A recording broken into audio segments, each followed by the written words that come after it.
জীবনে সবাই তোমার সাথে হাসবে, মজা করবে, খোঁজ নেবে, কিন্তু খুব কম মানুষই আছে যাদের সামনে তুমি কোনো মাস্ক ছাড়াই, অর্থাৎ মনে দুঃখ রেখে ভালো থাকার অভিনয় ছাড়াই দাঁড়াতে পারবে। যাদের সামনে তোমাকে স্ট্রং সাজতে হয় না, বা হ্যাপি দেখানোর জন্য ফেক হাসি দিতে হয় না, বরং বলতেও পারো আমি ভালো নেই। তারাই আসল আপন মানুষ।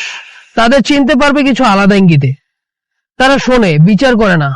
তুমি কষ্টের কথা বললে তারা তোমার দুর্বলতা নিয়ে হাসাহাসি করে না, বরং পাশে থাকার মতো অনুভূতি দেয়। তারা অনুভব করে, প্রশ্ন করে না কেন ভালো নেই, জিজ্ঞাসা করে, চাপ তৈরি না করে শুধু বলে আমি আছি, তুমি একা নও। তারা চাওয়ার আগেই পাশে আসে। তোমার মনের অবস্থা না বললেও তাদের চোখে পড়বে। তারা নিজে থেকেই খোঁজ নেবে। তারা শুধু আনন্দ ভাগ না করে দুঃখ কাঁধে তুলে নেয়। সুখে সবাই থাকে, কিন্তু দুঃখে যারা থাকে তারাই তো আসল আপন। এমন মানুষেরা আমাদের জীবনের সবচেয়ে বড় আশীর্বাদ।